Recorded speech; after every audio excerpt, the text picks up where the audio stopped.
Welcome to Brew Crime, the podcast where we drink brews, talk crime, conspiracies, or whatever catches our attention. This is Mike and my co-host. I don't know. You seem to forget your name. So you said this is Mike.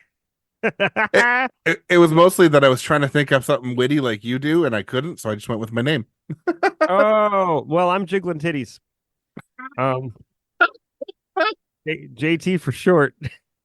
J Tizzle, juggling titties, that's good. Juggling? No, Oh, I said jiggling. Jiggling. Different vowel Wow. meaning. Wow. All awkward Okay. and fun. Try to get back on track here. Did we ever have one? Probably not, no. But still, I'll try. Okay. Yeah. Well, I might as well remind everyone that Brew Crime is going to be at the True Crime and Paranormal Podcast Festival in July 12th to 14th in Denver, Colorado. And if you'd love to come meet us, you can get 15% off your tickets when you go to truecrimepodcastfestival.com and use the promo code BREWS. So BREWS. Brew. please come and visit. We'll have stickers and shit to hand out. I went shock jock on you there. BR. I spelled it wrong. Just like a shock jock would. Right. Didn't you feel like you're in America? Like just then. Cat. KAT. I know there's two T's. Yeah. Well, we are moving on to our next theme, and it is the Crimes of Nunavut, which is the youngest of the three territories in Canada. I'm having none of it. Yes. I didn't actually write this down, but let me just pull it up. Nunavut was created on April 1st, 1999. Before that, it was part of the Northwest Territories. It's a really bad time to do that because, like, the entire time, everybody's like, this is an April Fool's joke, isn't it? Yeah. No? Yeah, right. But yes. All right. That's The a case big that I'm old- going to be covering is the massacre at Bloody Falls. That doesn't sound good. No. So the pairing I'm going to do for this episode is from Lighthouse Brewing.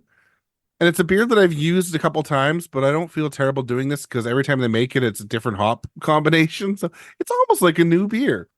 They like to This hop is back and forth. exactly. This is the Numbskull Double IPA. And there's some numbskulls in this case for sure. It's 9.1% alcohol, so it's nice and strong. And I actually didn't realize this, but it's got a bit of a nautical theme, which kind of sort of is involved with this case. Something about a ship that goes from Tacoma, Washington to Victoria, BC, where this brewery is located. I'm not going to read it though, because it has nothing to do with the case. Yeah. But it's, it's a bit of a coppery colored beer, pretty clear. It's off-white head. Kind of a fruity aroma. It's a little light on the aroma though. It's got kind of a stone fruit, like peachy and bit maybe pineapple-y flavor going on. A little bit of earthiness and bitterness, but pretty light on the bitterness. And you don't really taste it. It's 9.1% alcohol, which is nice. Unless you think you're drinking a lighter beer and get wrecked. And it's in a big, like 650 milliliter bottle or 22-ounce bottle. Oh, geez. Like, a dying breed these days. Mm-hmm. Let's step back into the Wayback Machine where history can get a little bit dodgy, but I'll try my best to lay it out. Things get a little iffy back in the day. Let's start out with the main characters in this story. First up is our storyteller himself, Samuel, I think it's Hearne. It's Hearne. Hearne. I don't know. Sure. He's a bit of a douchebag, so who cares? Yeah, there you go. Samuel was born in England in February 1745, although the exact date seems to be lost to history as far as I can find. He wasn't that big of a historical figure, so no one really cared to keep track of that. Mm-hmm. His father worked as the secretary of the waterworks of London Bridge and would die in 1748. Seems like a really easy job considering the water just runs under it. No, no, London Bridge was actually like I didn't write this either. One sec. I was mostly kidding, but also I was being a jackass while mostly kidding, and I kind of want to know the answer now. So, Yeah.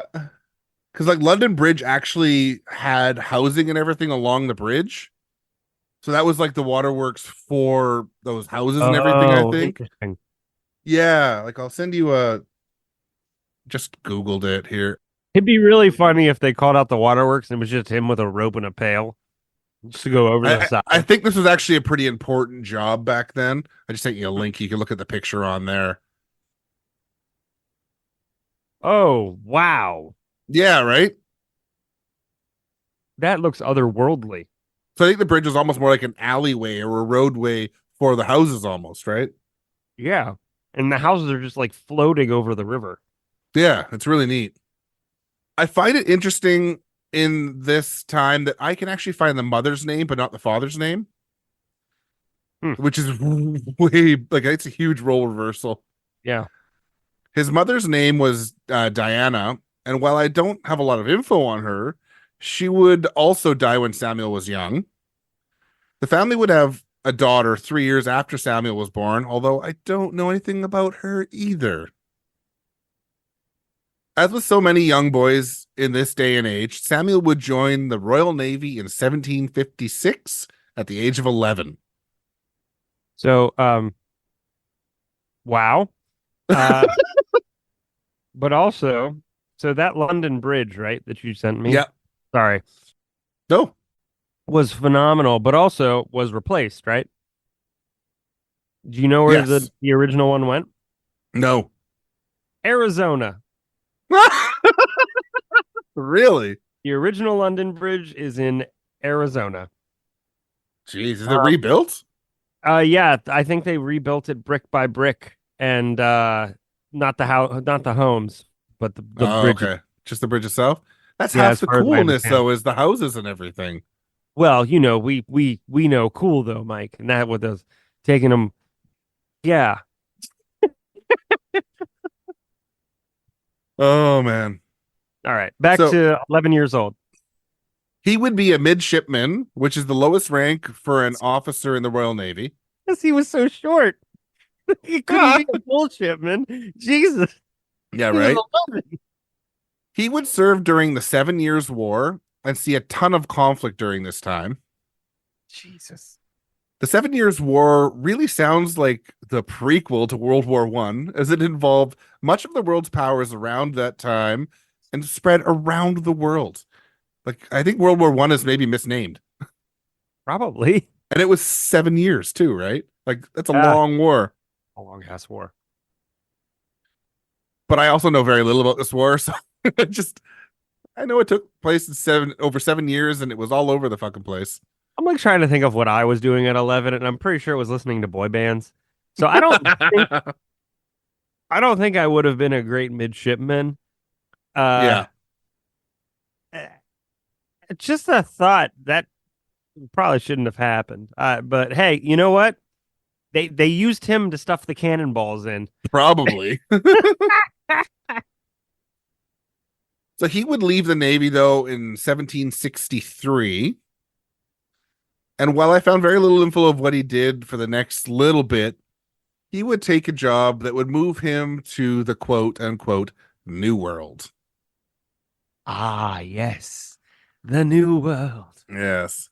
So that job would be with the Hudson's Bay Company and would begin in February of 1745. Of course it was. Yes. I think we'll cover the Hudson's Bay Company one day because it's wild. We keep talking But about doing it. yeah, here is a little bit about its significance as a company. Hudson's Bay Company was founded by King Charles II on May 2nd, 1670. Quote, the charter granted the company a monopoly over the region drained by all rivers and streams flowing into the Hudson's Bay in northern parts of present-day Canada. This area would encompass parts of, including the whole of Manitoba, most of Saskatchewan, southern Alberta, southern Nunavut, and parts of Ontario and Quebec. Additionally, it also extended into areas that would eventually become parts of Minnesota, North Dakota, and Montana. They did this sight unseen. They were like, yeah, that sounds good. They had no idea who lived there. They had no idea what was going on. They Well, were they just didn't like, fucking care. that's fucking ours. I just peed on it. Yep. Um, Yep. that's in like as soon as you said Charles II, I was like, there's your problem. Right Yes. there. And then everything just fell apart from there. Yeah. So to say that the Hudson's Bay Company was a behemoth of a fur trade company is the understatement of the century. Yeah. And I also didn't write it here, but it also at points was down into Washington and Oregon as well. It made it all the way over to BC later. Like it was all across Canada, parts of the United States. The US you could hear collectively saying, get off our lawn. Yeah, well, it was on your lawn before you were a country, Well, then it was right? said in French. I don't know. What year was when did America start again? I When did forget. it start? Or when it was Yeah. colonized or started? No. When like you guys like fought the British and said fuck you. 1776 was the Eight, Declaration of Independence. yeah, so 1780 something. I don't yeah, remember. well after the Hamilton. 1670. Everybody can watch Hamilton. No thanks. I tried. Ah! Also, Hamilton was a bit of a bad guy, so whatever. Slave Ye- owner. Yes. So the Hudson's Bay Company is also the oldest continually operating business in North America, as it is over the years transformed into a department store that is in and around Canada. As of today, it sits at 353 years old. It's pretty old. It also, under the name of HBC, owns Saks Fifth Avenue and Saks Off Fifth, which is a big clothing brand in the States. Yes, it's massive. They're up It's here too, actually. it's like higher end too. Yeah. So it, as of October 2020, still controlled 3.7 million square meters or 40 million square feet of leasable real estate. So That's insane. it's still huge. I mean, it's like all department stores today. It's struggling like crazy and losing tons of money, but it's still a thing in 2024. All right, let's go back again and meet the other figure that will be important. Matanabe, I think is how you pronounce it, was a Chippewayan hunter and leader that was born in 1737 to a Chippewayan father and a mother that would only ever be noted as a slave woman. So I don't know. It is believed that she could have been of Cree descent, but it was known that she was owned by an indigenous man until he traded her to the Hudson's Bay Company at Churchill. That all sounds terrible. Yes, right? And I'd like to remove it from history, please. Yes. She would then be handed over by Richard Norton, who ran the trading post at Churchill, to a Chippewayan man. Both of his parents would be dead soon after his birth, and he would be adopted by Richard Norton. Richard Norton, the original creator of the Fight Club, Yes. only to be taken over by his great great grandson Ed. Yes. And also the founder of Norton Antivirus, right? Right. But man, they could have used that back then.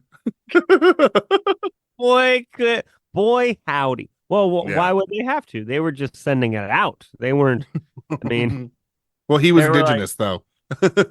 Oh. Yes. Then the Yes. answer is most assuredly yes. Or Richard Norton was, the kid was, whatever. Bad joke.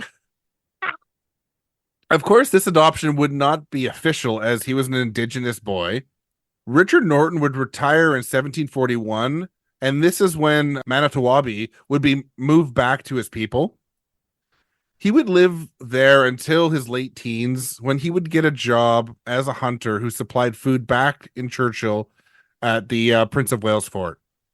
So hold on. He retired and he said, I don't need this kid anymore. Richard was, yeah. Ditch the kid. Yeah. He just liked having that like kid around when he was working. little protege that he Sure. was going to kick to the curb. Yeah. Living at Prince of Wales Fort in Churchill, Manitowabi would learn the Cree language, and as it was quoted, he made some progress in English. He would be quoted as saying Christianity was, quote, too deep and intricate for his comprehension. And I totally understand that. Sir, that's the trick. There is no comprehending. Yes. If anybody ever says that they fully comprehend it, they're lying or they're drunk. Yes. Or they're an atheist because they actually usually comprehend it pretty well. I just don't care enough to read it that often. Yes. He would grow up to be nearly 6 feet tall and be strong, energetic, and courageous, which that's pretty impressive in this era. That's huge. Oh, yeah. Huge. He was considered to be a nice guy, but he also murdered one of his wives because she cast doubt on his ability to satisfy all of his wives. No, I'm going to say he wasn't a fully nice guy. I think he's a nice guy to the men's standards at that time. Ah, well, sure. Because the men were like, he's a nice guy, right? I'd smoke a cigar with him.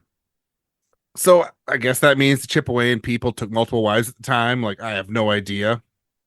So the new manager at Churchill, Ferdinand Jacobs, would pick Matanabe to make peace between the Chippewayan and their enemies, the Western Cree. It would take years, but he would be able to broker a peace and establish trade, which is awesome, right? This would give him influence and prestige. And as you would guess, in the fur trade business, this is great. Okay, let's get back to Samuel Herne now. Moses Norton, son of Richard Norton, was now running Prince of Wales Fort in Churchill. The Hudson's Bay Company for years had been trying to find a land route to the Northwest Passage and had sent out an expedition that left England in 1719, led by James Knight. Unfortunately, James Knight and his crew would never be seen alive by a white man again. They would make their expedition all the way into Hudson's Bay, but would wreck on Marble Island, Nunavut, and the island lies on the western side of the enormous bay. Like, if you've never looked at how large Hudson's Bay is, it's fucking massive. Like, everyone knows in North America, the Great Lakes are massive, and they're tiny compared to the Hudson's Bay. Not so great now. Yeah, right? Their remains would actually be found by Samuel on one of his expeditions. Moses Norton would hear stories from the Chippewayan about a distant metal river, and they would even bring him samples of the ore. The possibility of both finding copper drove Moses to send Samuel on an expedition. There were no routes that they could use for canoes to get to the northwest of what is now Nunavut. So the plan was for Samuel to be led by Northern First Nations who had traveled to Churchill to trade. They would leave the fort on November 6, 1769, and travel over the frozen landscape. And this is really late to be traveling. I was going to say, In the when north? did you say? November 6th. Oh, Jesus. You guys needed like 3 months before that. This was to be up to a 2-year journey. They would leave with 2 company employees, 2 Cree hunters, and a group of Chippewayans. This would not go well, and by November 19th, they would run out of European provisions, and the hunters had found little game along their path. All of the caribou had already left as the expedition started too late in the year. They said, fuck this. Yeah, exactly, right? So the First Nations of the group began to abandon the cause, and the Hudson's Bay Company men and Samuel would flee back to Churchill on December 11th, 1769, just over a month after they left. A second attempt to make the possible copper mine would leave on February 23rd, 1770. This time, they would make a deal with the local Cree First Nations. In return for joining the expedition, they would get European supplies and trade. Not having GPS, they had to rely on rudimentary devices and the stars to navigate. which isn't always easy in the winter either. They would continue the trip and make their way to the Seal River. Things would be good around this area as the hunting was really good and they had lots of food. They followed this river to what is assumed to be Sethnanay Lake, I think is the pronunciation. I have no idea. The weather was crap, and they decided to stay here and live off the fishing.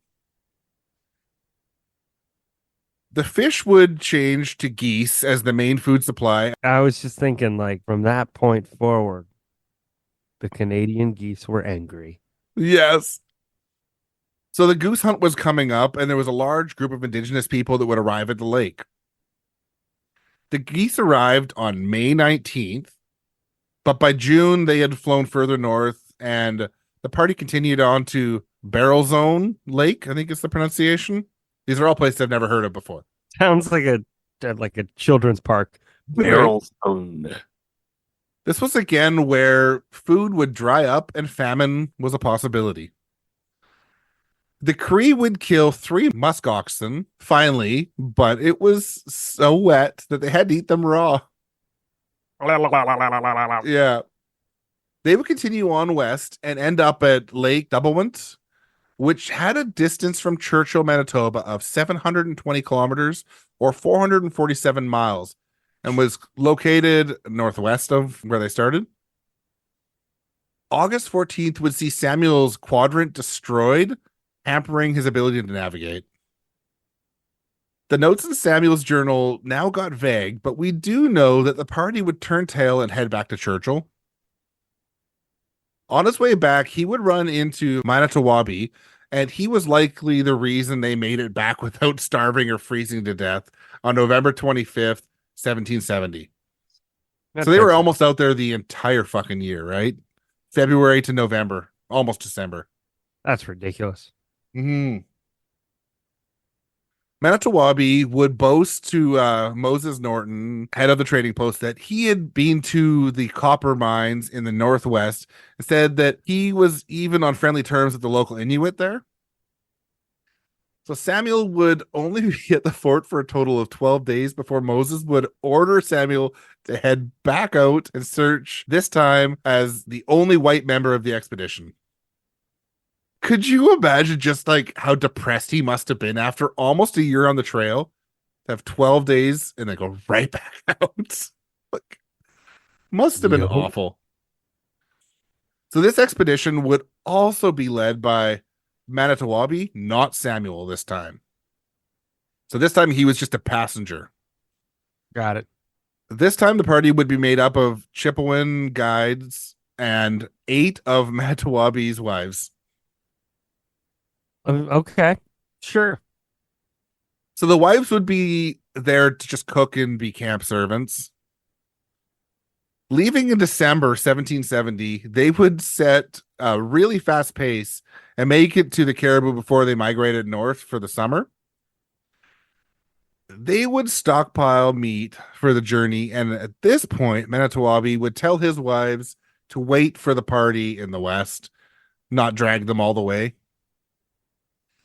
At the same time, a group of Yellowknife Dene First Nations would join the party. While the Dene were considered a peaceful people, they were currently at a state of war with the Inuit.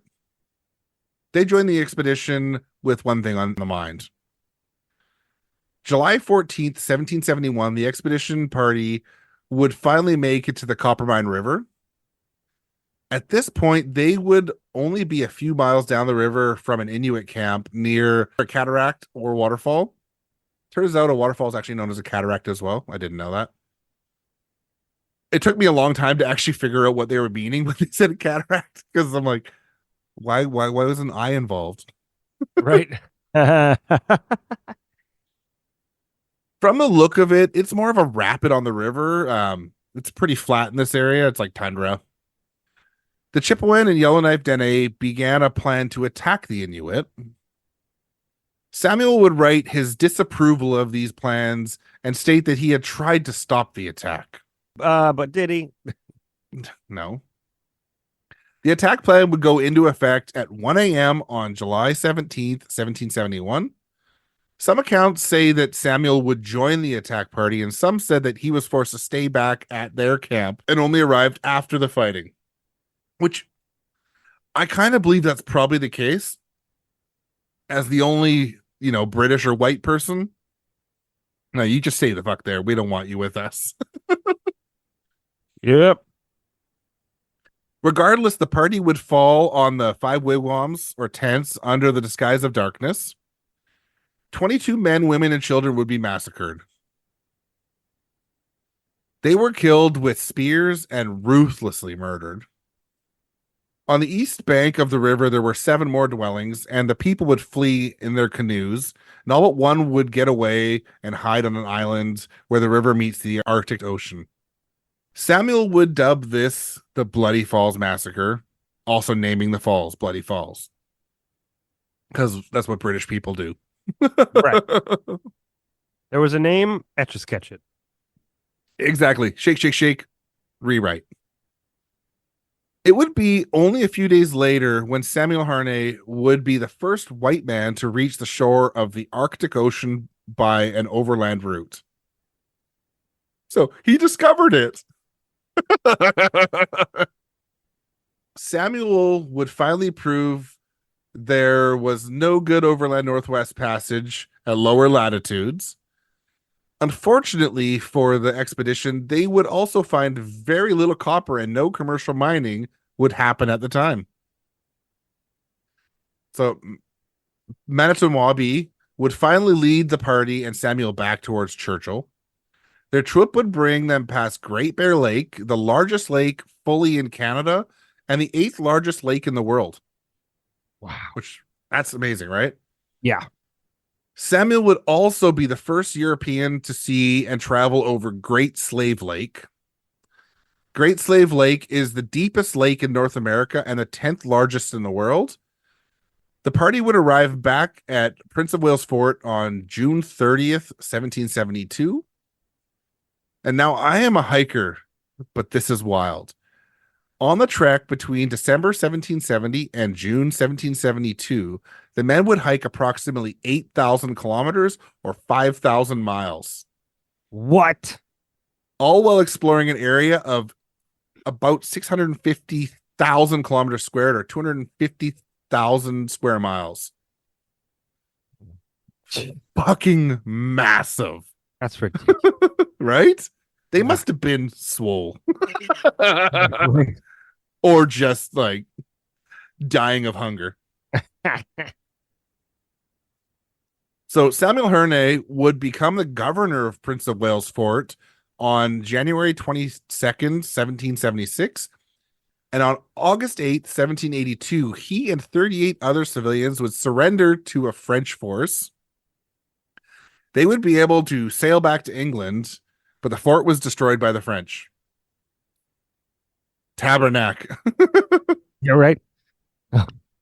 For people that know, that's a swear word in Quebec. Sadly, 1782 would see a smallpox epidemic as well as a measles outbreak hit the area around Churchill, Manitoba, and the surrounding areas, and a horrible death rate for Indigenous people, and trade now gone, and the fort wrecked. Times were bad. Matanawabi would commit suicide that winter sometime between 1782 and 83. Samuel would come back to Churchill the next year, but with populations of First Nations dwindled and no supplies to hunt, he decided to head back to England on October 16th, 1787. The ultimate fuck this. Yep. He would die of dropsy in November 1792 at the young age of 47. So this is all like, because he left in, where was it? Originally left 1782 and then came back, or he died 10 years later at 47. So like he was the governor of the fort at 37. So here's just 2 quick quotes. Quote, Samuel Herne was recognized by Canada as a national historic person in 1920. Quote, In 1989, Canada issued a postage stamp honoring the Indigenous leader captioned Manitowabi traveling north. Certainly the only Canadian stamp to honor a mass murderer, quote unquote. Samuel Hernay's journals of the three expeditions do not survive today, but he did rewrite some of them. And he also had a friend, William Wales, a teacher at Christ's Hospital, helped him write a journey from Prince of Wales Fort in Hudson's Bay to the Northern Ocean. It would be published 3 years after his death. Now, of course, there is some debate if this attack happened at Bloody Falls or if it even happened at all. There is not a lot of written history of the Inuit, Chipewyan, or Yunuf Dene people talking about this, but there was a lot of conflict between these groups at the time, and excavations at the site found traces of Inuit occupation dating to 1500 CE, and indigenous caribou hunters as far back as 500 BCE. So there's definitely history of this area being used by indigenous people. Yeah. The area of Bloody Falls was designated a National Historic Site in 1978 and is part of the Cuglok Bloody Falls Territorial Park in Nunavut. I just want to finish with just how remote this place is still today. Mm-hmm. Previously, to travel from Churchill, Manitoba to Bloody Falls, you would have to fly first from Winnipeg, Manitoba. From here, you would fly to Vancouver, British Columbia, as far west as you can go in Canada, and then to Kugluktuk Copper Mine, Nunavut. That trip would take you 23 hours and 45 minutes, and it's no longer available. Now, from Vancouver, I can fly a trip that would make you fly from here to Edmonton, Alberta, then to Yellowknife, Northwest Territories, then to Cambridge Bay, Nunavut, and then finally to Kugluktuk, Nunavut, for a total of 32 hours and 13 minutes. Also, there is no way to drive to Kugluktuk. Kugluktuk is what Copper Mine is now known as of January 1st, 1996. So that's the indigenous word. And that's the story of Bloody Falls Massacre. Right? It's pretty wild. Oh, white people. Yes. White people. We're a weird group. That is one way to put it. Thanks for tuning into Brew Crime. You can find us on all social media platforms at Brew Crime. We have a Facebook group at Brew Crime the Group. If you'd like to support the show, head to patreon.com/brewcrime now. Money goes towards upgrading equipment and making the show that much better. You get one bonus episode a month, as well as early ad-free access to our episodes. The shout out to our Patreon supporters, True Crime Nana, Three Brazin Podcast, and the Faves of Our Lives. Bye. Bye-bye. All cases in Brew Crime are written by Mike and JT or a writer we credit on the episode, and sources are put into our show notes for each episode. We always want to give credit to the people that research the cases we talk about.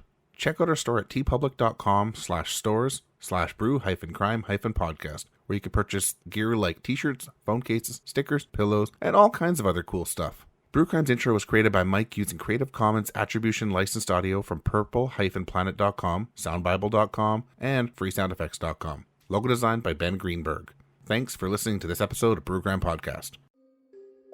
Hello, my name is Kayla, and my co-host Lexi and I host a podcast called A Little Wicked.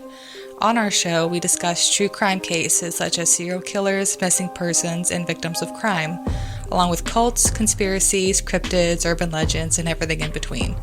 Find us on Apple, Spotify, and wherever else you listen to podcasts. Wikipedia. I'll find out when Nunavut was created, because I don't remember. It's also under the name, or 2020 still I got like a burp stuck right in my throat and I can't get it out. I hate those. No. Be gone, evil spirit. There we go. There it is. Look at that. I am the exorcist. All right. No, there it is again. Uh-oh. I ate my dinner way too fast. It came back. Manitoba. Damn it. 1979. Ooh, whoa, not 19. Fuck me. 7 as the goose hunt coming and with So the right? What was yeah, it? Muck saw patter or near the attack uh, plan would go what? I was like, Journey or journals of the expeditions or Siama Hernes Kluglucht